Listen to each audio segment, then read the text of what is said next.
Wow. So that's like a guitar solo from Danny, like in the song, like on the record. It sounded great.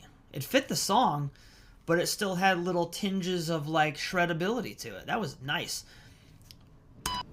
Unreal. So tasteful.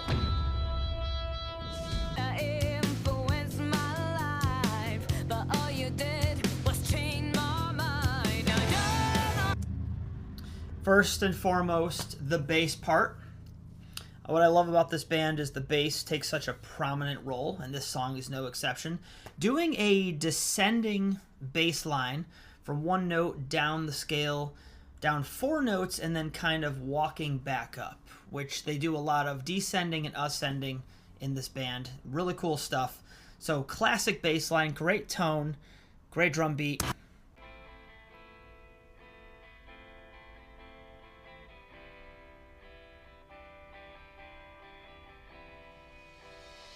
Sounds like some major 7 chords in the mix.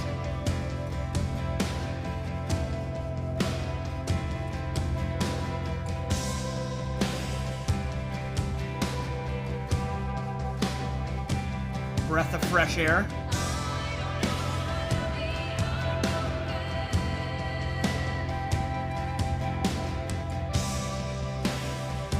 I like how the vocals are like in the background on this part.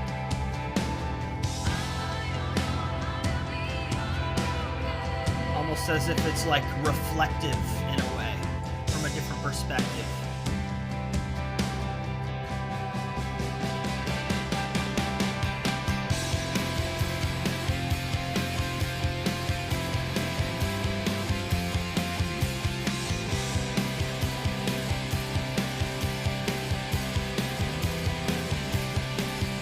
The bass, so good.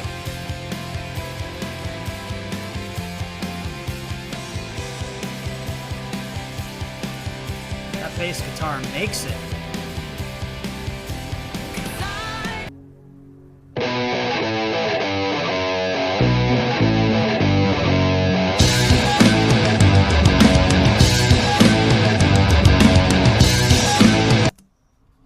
First and foremost, I just want to point out one thing. We have a bit of a descending line right there, which has been a classic part of the things I've heard from The Warning so far. So keeping with that, I absolutely love descending lines or ascending lines chromatically or non-chromatically. Here we go.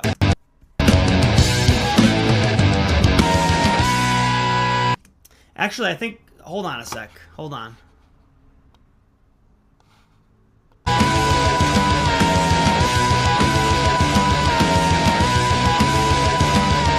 Alright, now, okay. I love this. I love this. Danny's doing the descending line on guitar, and then Allie's doing an ascending line, kind of acting as like a counterpoint to the guitar. So they're both essentially going away from each other harmonically. But it sounds so good. Oh my god. That's like a classical move. Unbelievable.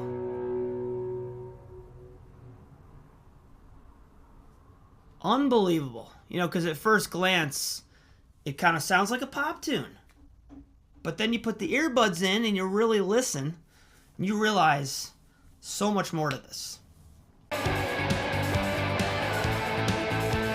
Sounds like we might have some octaves on the guitar. Now she's on the bell of the ride. A lot of subtle things going on here. It's really good.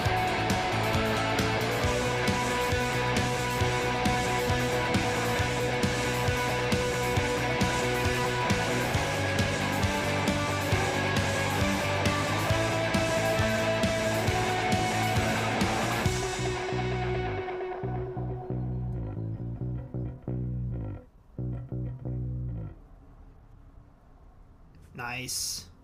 Take it. Awesome. So the end fades out with just the bass part. Everything kind of drops away, and Allie just continues with that bass part, and then it just stops. It's a really cool song. Well written. perfect way of demonstrating how to build a song up from nothing to something huge, and then it just kind of dropped out at the end and left you with just the bass notes and then cut. Awesome. All right, absolutely. The second thing that I wanted to mention is this chorus. I'm realizing it reminds me of, all their choruses are great, right? They're all big. They're all very melodic. And you can hear the beginnings of that idea in a chorus like this. Has to pay for all your mistakes.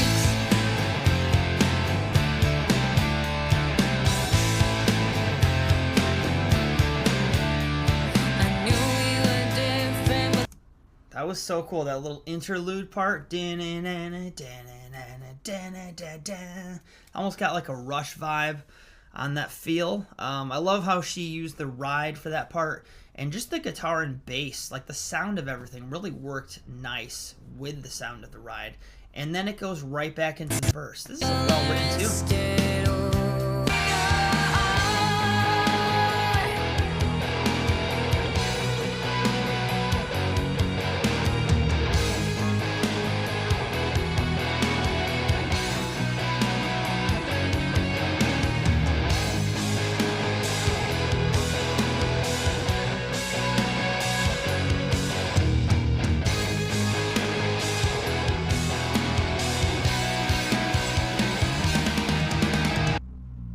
Alright, so I haven't said much yet. I'm just taking it all in. It's a pretty straightforward rocker, so I don't really have anything to say other than it sounds great. But I noticed that guitar solo section was very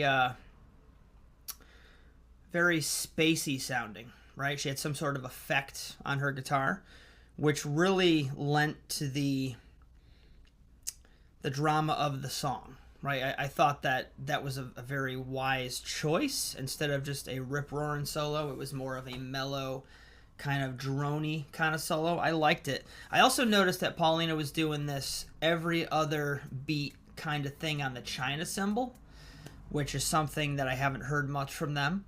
But I'm a big fan of the China cymbal. Got one over there. Yeah, let's keep going.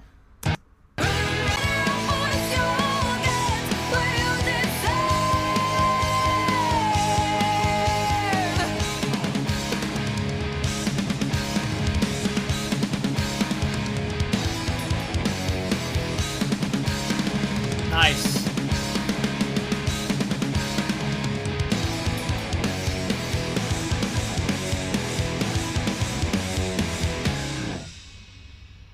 Wow. So I have to go back. That outro with the drums and everything else going on where she's doing the fills in between, that had a very Rush vibe to it. Not only in tonality, but also in form and function. And those fills were outrageously good for a, 15-year-old girl, 16-year-old girl at the time.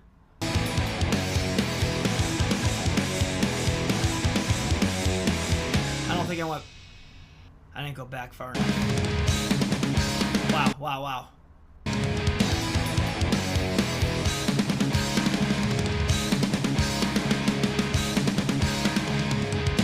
So she says this, she's so clean and precise, and then that's like a quarter note triplet vibe, which that's one of my favorite things to do on drums and also listen to it. It really changes the shape of what you're listening to. The drums, I've probably said this before, but for me the drums are responsible for not only keeping time, but also shaping the sound of everything around it, which is kind of an intangible idea, sort of, right? But that sounded amazing. I'm going to stop there. Let's, right here.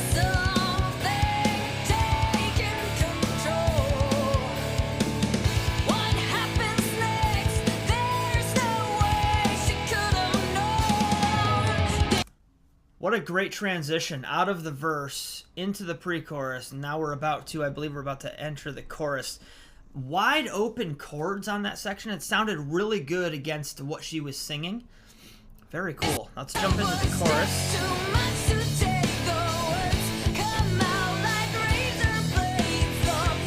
Nice groove. Just too much for you. The broken glass starts falling down.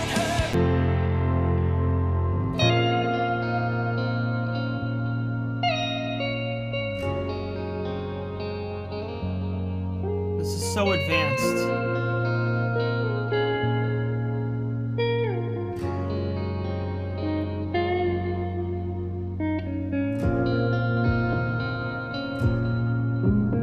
One of the best. Okay, hold on. All right, I get it. I'm hearing more of Danny's guitar solo. It's one of the first videos I did back in April. And everyone in the comments was like, this guitar solo is a compilation of bits and pieces from melodies from old songs. I'm now getting that here. That's definitely from that solo. In the context of this song, it kind of gives me chills. I'm still trying to decipher the lyrics. Are the lyrics... Is this another jaded love story type situation, or is it more about addiction? It's kind of hard to tell. A daily poisoning is what makes me question what we're dealing with here. But then it says, your words so deep cut into me, whisper so loud they're deafening. So it almost seems like it's like a love story or something like that. But I need to go back a little bit because this instrumental section is just phenomenal. They've got the guitar arpeggiations with a very nice ethereal sounding guitar effect.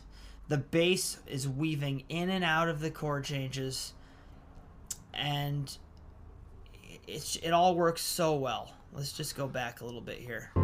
They're deafening. Hold me, please, never leave. I need a daily poisoning. Your words so deep cut into me. Whispers so loud they're deafening.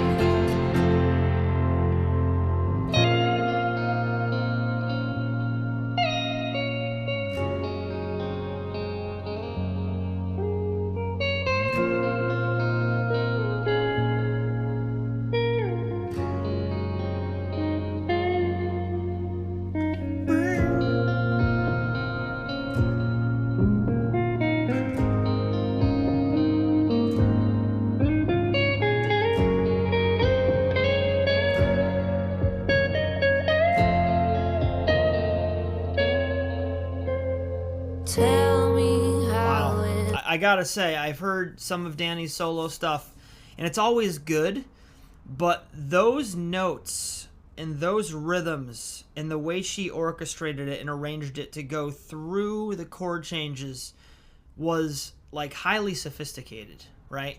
Like she used probably mostly her gut and her ear to create that, but it worked so well. That sounded so experienced in terms of the solo, and then like the way she did it. It sounded so good, and the tone sounded good. That was awesome. That was amazing.